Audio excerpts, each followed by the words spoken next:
초대교회 이제 교인들이 성령 세례를 받고 이제 성령 충만하게 되었을 때에 이들에게 공통적으로 나타난 형상은 모두 다른 언어 이제 오늘 말씀에는 그 6절에 보면 자기의 방언으로 되어 있어요.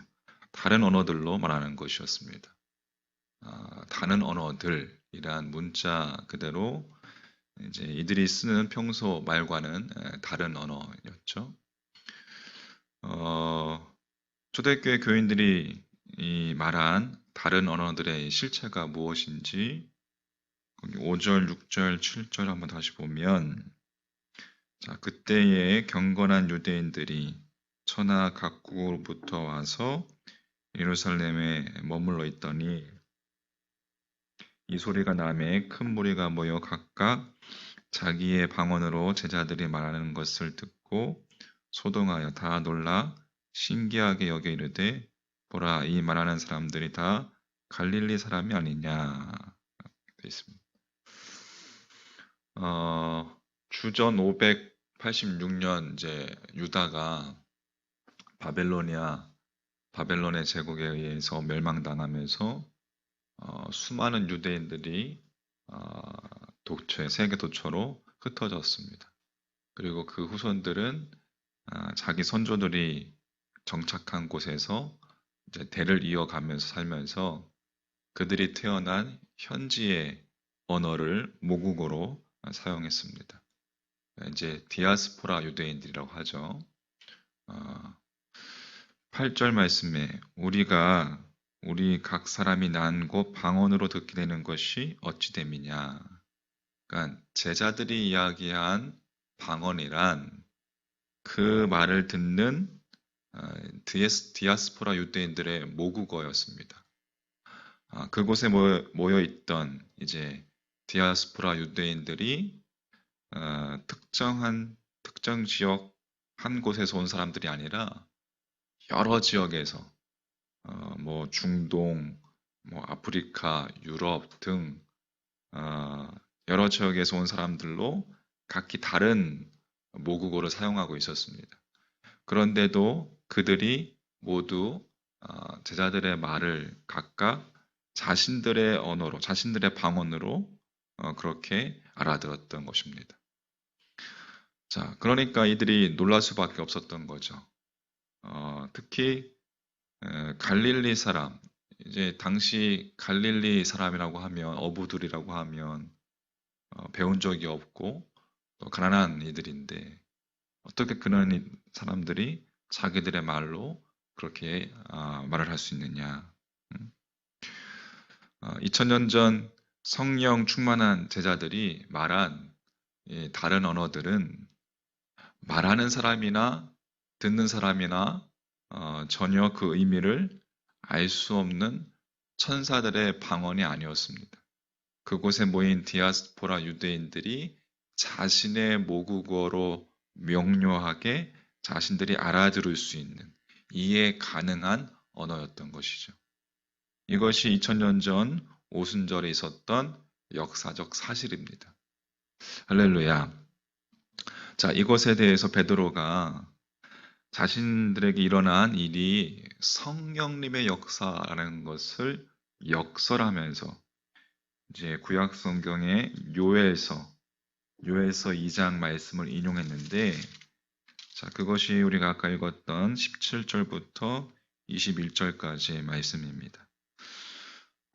선지자 요엘을 통해서 말씀하신 17절부터 보면 하나님이 말씀하시기를 말세에 내가 내 영을 모든 육체에 부어주리니 너희의 자녀들은 예언할 것이요 너희의 젊은이들은 환상을 보고 너희의 늙은이들은 꿈을 꾸리라. 그때에 내가 내 영을 내 남종과 여종들에게 부어주리니 그들이 예언할 것이요 또 내가 위로 하늘에서는 기사를 아래로 땅에서는 징조를 베풀리니 곧 피와 불과 연기로다. 주의 크고 영화로운 날이 이르기 전에 해가 변하여 어두워지고 달이 변하여 피가 되리라. 누구든지 주의 이름을 부르는 자는 구원을 받으리라 하였느니라. 이상은 성령 강림에 대한 이 선지자 요엘의 예언이죠. 베드로가 바로 그 성령 강림이 자신들에게 성령 강림이 일어났음을 변증하기 위해서 이 구절을 인용했습니다. 근데 조금만 자세히 우리가 살펴보면 이 구절은 요엘에서의 이 구절은 현재 이 제자들의 처지와는 전혀 무관한 상관이 없는 구절이라는 것을 우리가 알게 됩니다. 요엘 선지자는 성령님께서 임하실 때 나타난 현상으로 자녀들이 예언할 것이고 젊은이들이 환상을 볼 것이고 늙은이들이 꿈을 꿀 것이고 남녀 종들도 예언할 것이라고 했어요. 나아가서 하늘과 땅에서 기사와 징조가 나타나고 곧 피와 불과 연기라고 했습니다. 그러나 오순절 이 초대교회 교인들에게 있어서 지금 요엘이 언급한 이러한 징조들이 현상들이 이러한 예언을 하고 뭐 여러 가지 환상을 보고 꿈을 꾸고 이러한 현상들은 나타나지 않았습니다. 환상을 본 젊은이나 예언한 자녀도 없었고 피와 불과 연기 같은 기사도 나타나지 않았습니다. 따라서 요엘의 이 예언은 본문의 성령 강림과는 거리가 먼 구절일 수밖에 없는 거예요. 그런데도 베드로가 자신들을 조롱하는 사람들에게 자신들의 성령 충만함을 변증하기 위해서 왜 굳이 이 요엘서의 말씀을 인용했을까? 베드로가 주장하려 한 것은 요엘이 언급한 이 징조와 기사가 자신들에게는 하나도 나타나지 않았지만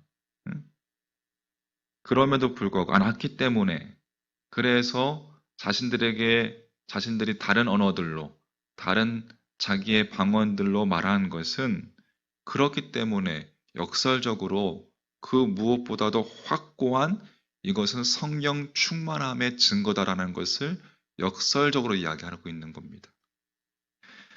자, 이해 가시는지 모르겠어요. 이스라엘의 변방 갈릴리에서 태어나서 잔뼈가 굵은 이 제자들이 이방 언어를 배워본 적이 전혀 없었죠.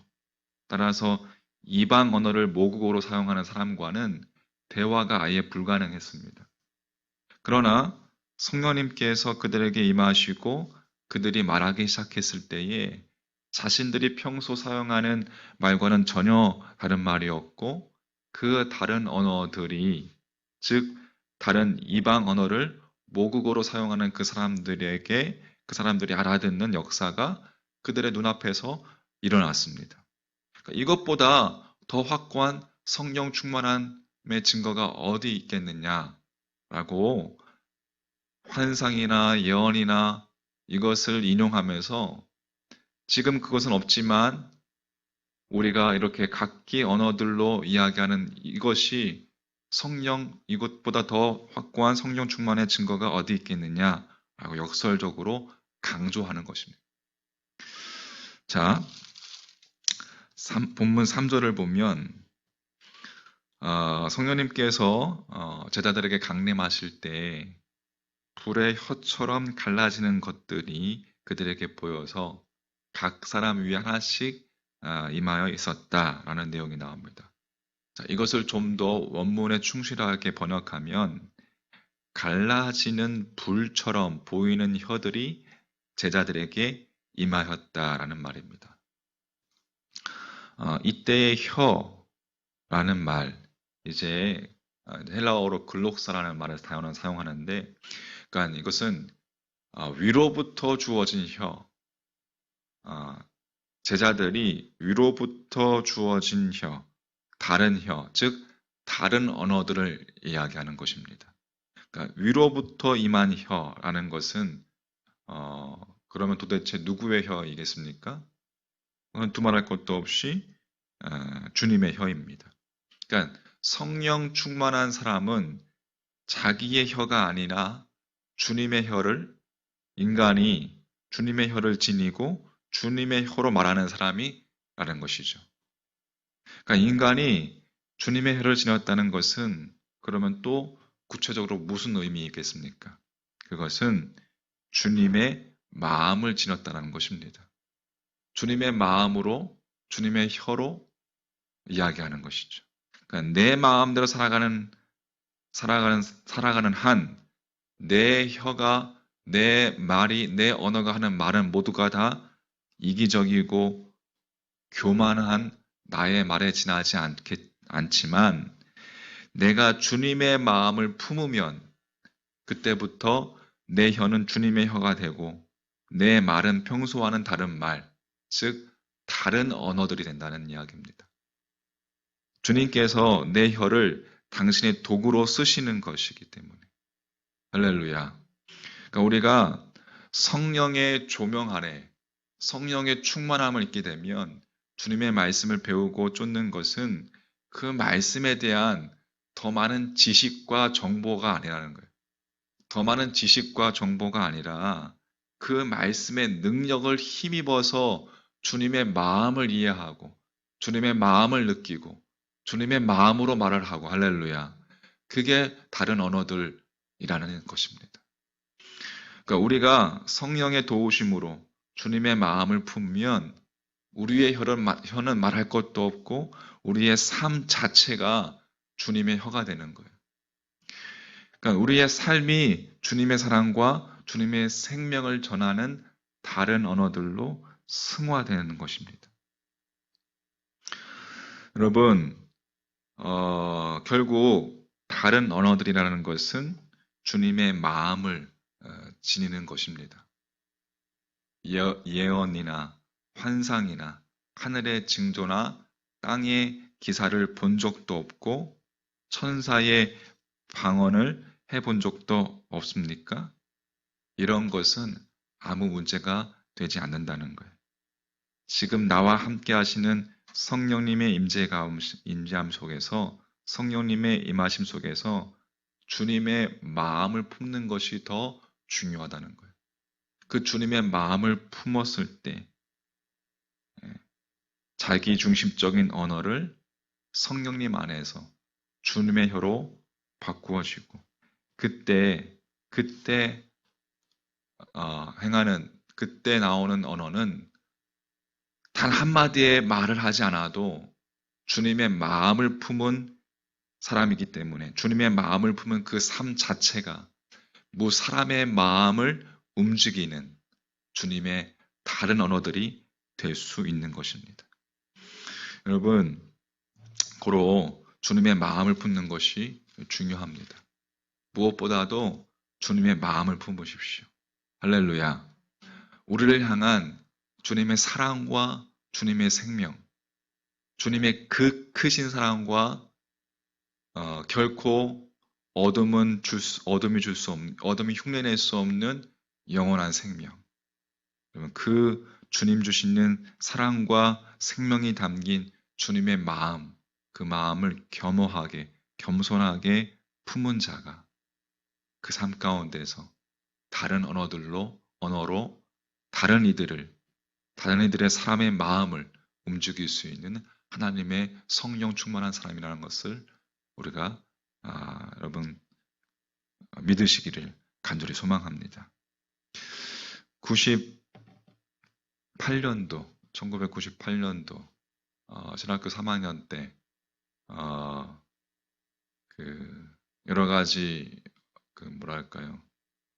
신학을 하면서 여러 가지 회의와 여러 가지 어려움, 또 여러 가지 하나님을 향한 여러 가지 질문들, 또 여러 가지 환경과 상황들이 여건들이 어려운 시절이 있었습니다. 그래서 한 1년 정도 휴학을 하고 이스라엘의 그 장애인들 자원봉사로 간 적이 있어요.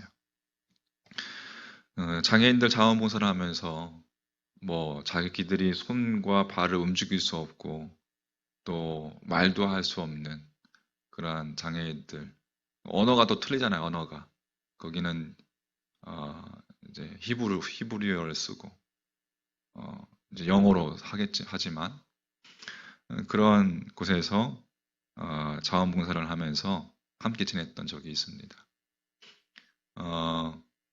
이렇게 한 몇 개월 정도 지나면서 친해졌어요. 밥도 먹여주고 또 화장실도 같이 가주고 여러 가지 이러한 봉사들을 하는 것인데, 근데 한 3개월 정도 지나니까 여러 가지 또 제 마음 속에 품었던 또 회의와 또 하나님을 향한 여러 가지 그런 고민들, 그러한 것들이 밀려오기 시작. 그러면서 그러한 이제 좀 근심에 차고 좀 어두운 모습을 보였습니다. 그때 그 장애인 한 친구가 저한테 이제 한 3개월 정도 지냈으니까 눈빛만 봐도 이제 무슨 이야기를 하는지 알거든요. 뭐가 필요한지, 뭐 배가 고픈지, 화장실 가고 싶은지, 할 얘기가 있다는 거예요. 말을 할 수 없어. 말을 할 수 없는데 어떻게 이야기를 하냐면은 단어장을 통해서 거기 보면 앞에 보면 단어장이 있어요. 예, 알파벳, 히브루, 알레베스, 김물, 달레헷, 영어가 아니라 이제 알파벳, 히브루 알파벳이 쭉 있는데 히브루 알파벳이 이제 영어로 돼 있는 거 같이 돼 있는 거예요. 이제 보면서 눈으로 마주치면서 단어를 하나하나 짚어가는 겁니다. 아니, 아따, 오헤브 히브리어로 이거 뭐냐면 영어로 I love you라는 뜻이 I love you. 순간 말을 한 것도 아니에요. 순간 그 언어가 제 가슴 속에 제 심령 가운데 훅 들어오면서 주님의 음성으로 들렸어요. 주님께서 내가 너를 사랑한다. 성경에 보면 가장 낮은 자가 하게 한 것이 바로 내게 한 것이다라는 주님의 말씀이 있죠. 그 장애인들은 아무것도 할 수 없는 이들이었기 때문에 그 말씀이 떠오르면서 내가 너를 사랑한다라는 그 말이 제 가슴속에 10년 가운데 살아서 들어왔습니다. 그날 들은 그 음성은 주님의 음성이었고 다른 언어였습니다. 그날 밤 하나님 앞에 다시 회개하며 하나님 앞에 다시 방향을 틀고 다시 주님의 길을 쫓겠다라고 다짐하면서 다시 그 주님의 길을 또 다시 돌아와서 계속해서 공부를 하고 지금까지 이렇게 오게 되었습니다. 여러분 각자 신앙의 여정들이 있었을 겁니다. 그 여정 가운데 여러분 각자 체험한 그러한 믿음의 경험들, 체험들이 있을 겁니다. 중요한 것은 그것은 다 어제도 이야기했지만 성령 세례는 각자 주관적인 다른 방법을 통해서 임하게 됐을 것이죠. 하지만 성령 충만함은 뭡니까? 우리가 주님의 사랑과 주님의 생명을 늘 주님과의 관계 속에서 우리가 만들어갈 때 그때 성령 충만한 삶, 성숙에 이를 수 있다라고 이렇게 이야기를 했습니다. 주님의 마음을 품는 것, 그것이 성령 충만한 삶입니다. 할렐루야. 오늘도 주님의 마음을 품으십시오. 주님의 우리를 향하신 그 사랑과 우리를 너무나도 사랑하셔서 말로 다 표현할 수 없어서 십자가까지도 지시면서까지 우리를 구속하신 그 놀라우신 태초부터, 우리가 어머니 뱃속에서 조성되기 전부터 계획해 놓으신 그 놀라우신 하나님의 그 크신 사랑을 오늘도 만나시기를 주의 이름으로 간절히 축복합니다. 그 주님의 마음을 더 깊이 만나시고 그렇게 말 한마디 하지 않아도 여러분 주님의 마음을 품으면 우리는 다른 언어들로 사람의 마음을 움직일 수 있는 다른 언어들의 삶을 살게 되는 것입니다. 성령 충만한 삶이 되시기를 주의 이름으로 간절히 축원합니다.